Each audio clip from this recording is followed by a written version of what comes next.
Vamos lá para o caso do aeroporto de Porto Alegre. Primeira notícia que saiu ontem, tá? Aeroporto Salgado Filho deve reabrir na segunda quinzena de dezembro. Nós teremos aí mais de um semestre de um dos principais aeroportos do Brasil fechado. Eu não vou entrar na discussão sobre o quão fácil ou difícil é reabrir um aeroporto, porque fácil não deve ser. Aí temos questões. Eu tô me batendo em relação a isso, porque é o seguinte, o aeroporto de Porto Alegre hoje é operado por uma empresa privada chamada Fraport. Nós mandamos perguntas que foram respondidas pela Fraport. Então eu tô falando aqui de informação oficial, não é o que eu acho, é informação oficial. A Fraport falou que não estava trabalhando no escoamento da água do aeroporto de Porto Alegre, ao contrário do que fez em Frankfurt, quando teve uma inundação, porque em Frankfurt o aeroporto é deles, em Porto Alegre não é deles. Então danem-se vocês porque o aeroporto não é meu. É uma crise fácil para a Fraport. Ela opera o aeroporto enquanto o aeroporto está funcionando, ela obtém lucros com o aeroporto de Porto Alegre é um aeroporto lucrativo e está no balanço da Fraport, que eu acessei também, está na internet, é só lá olhar. O que é que quer a Fraport? Ou que o Estado banque, o Estado, diga-se de passagem, você, tá? Então, ou que você pague para reconstruir o aeroporto, ou que tenha aumento de tarifas, então a Fraport pode reconstruir, mas tem que ter aumento de tarifas. Então, que você pague o aeroporto. Ou que se aumente o prazo de concessão. Fala-se, inclusive, de aumentar o prazo de concessão para 20 anos a mais. O prazo de concessão já é de 25 anos. Então eles querem ficar explorando, tá aqui no contrato, tá? Não sou eu que estou inventando, não, tá aqui, ó. Eles querem ficar explorando o aeroporto de Porto Alegre 45 anos. Vamos para o contrato, que é o que importa. Dos riscos da concessionária. Seção 2 do contrato, tá? Tem uma seção aqui chamada 2. Quais são os riscos da concessionária? Que é a empresa Fraport. Observando o disposto, blá, blá, blá, blá, constitui riscos suportados exclusivamente pela concessionária. Empresa Fraport, tá bom? Quais são os riscos? Por exemplo, ocorrências de eventos de força maior ou caso fortuito. O que é um evento de força maior? Uma enchente, por exemplo. Isso é considerado, inclusive por seguradoras, como eventos de força maior. O que mais tem no contrato, galera? A empresa está a par.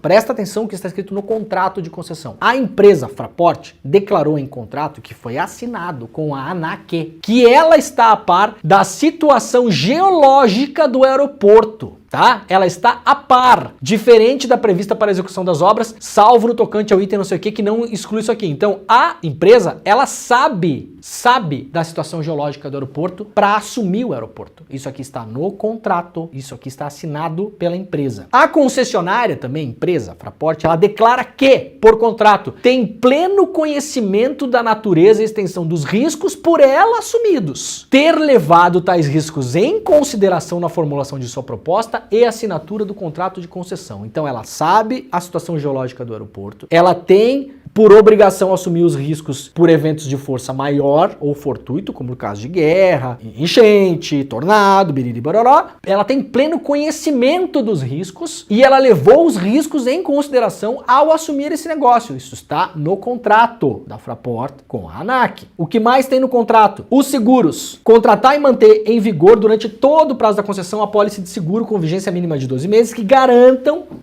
o quê? Para que serve o seguro, galera? Para que o aeroporto continue funcionando.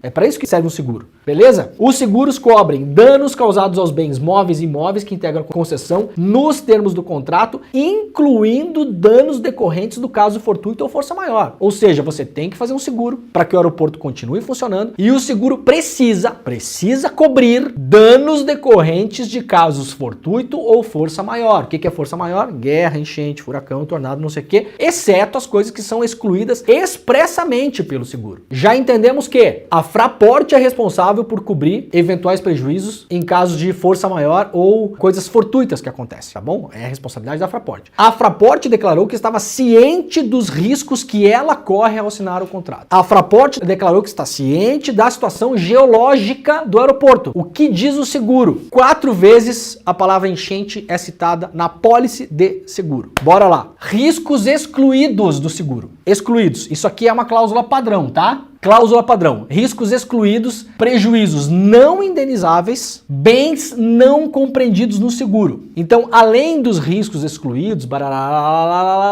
este seguro não cobre. O seguro que a Fraport fez com uma empresa privada de seguros, que era obrigada a fazer, não cobre qualquer parte do estabelecimento segurado, Aeroporto Salgado Filho, inclusive ao seu conteúdo, por inundações ou alagamento causado por transbordamento de rios ou enchentes, mesmo que estes eventos sejam consequentes dos riscos amparados por essa cobertura. Primeira citação, então, fala que claramente o seguro não cobre enchente. Primeira citação. Segunda citação, inundação não cobre. Inundação ou alagamento causado por transbordamento de rios ou enchentes. O que aconteceu em Porto Alegre? Transbordou o rio, causou uma enchente. Segunda cláusula padrão, a cláusula 2 da pólice de seguro, ela não cobre inundações de rios ou enchentes. Terceira citação, e aí que eu vou pedir para que as autoridades olhem com lupa o seguro. Porque o primeiro responsável por retomar o aeroporto de Porto Alegre é a Fraport. Não sou eu, tá em contrato, é a Fraport, não é você. Não é o governo do estado, não é o governo federal, é a empresa. A empresa, para dividir o prejuízo de uma eventual catástrofe como essa, ela tem um seguro. O seguro na sua cláusula padrão diz que não cobre. Mas é importante olhar com lupa esse seguro. Atenção Ministério Público de Contas, atenção Tribunal de Contas do Estado, atenção Controladoria Geral da União, porque esse contrato foi feito com a ANAC. Condições especiais para o seguro de alagamento ou inundação. Condições especiais. Riscos cobertos, prejuízos indenizáveis e bens cobertos. Esta cobertura garante,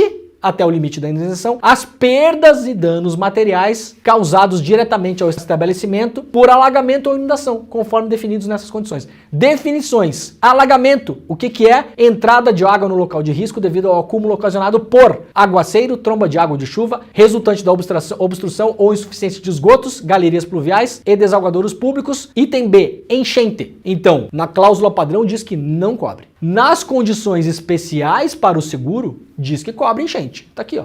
Enchente. Cobre enchente segundo as condições especiais. Quarta citação e última, condição especial número 9. Condições especiais para o seguro de equipamentos eletrônicos. Riscos cobertos, prejuízos indenizáveis e bens cobertos. Então, a seguradora responderá até o limite da indenização. Ela paga por enchentes, inundações e alagamentos.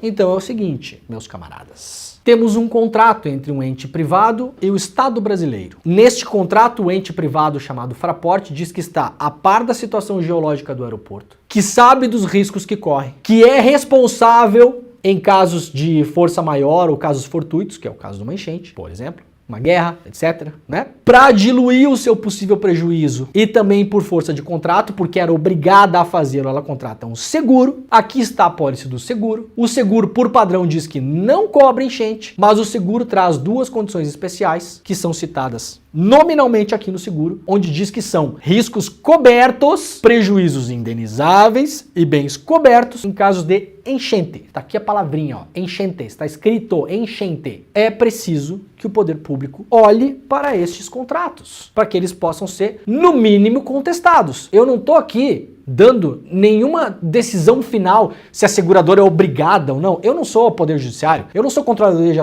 da União, eu não sou TCU, eu não sou Ministério Público de Contas. Agora, não pode a sociedade brasileira dar de barato que vai ter uma negociação aqui rápida. Não, esquece contrato, esquece a pólice de seguro. Não, vamos pagar aqui. Tá bom, o governo federal vai dar um dinheiro aí, o fulano vai dar, o ICMS não precisa pagar, a gente bota. Não pode. Vamos lá pra papelada, moçada. Espero que os entes públicos que servem para a proteção da sociedade brasileira, que servem para os nossos interesses e não para os interesses de uma empresa privada, leiam, façam o que eu fiz, leiam o contrato, leiam a pólice de seguro e no mínimo coloque essa pressão e essa discussão sobre a mesa, porque senão, meus camaradas, Fraport e seguradora vão ficar rindo numa sala enquanto a gente vai pagar essa brincadeira.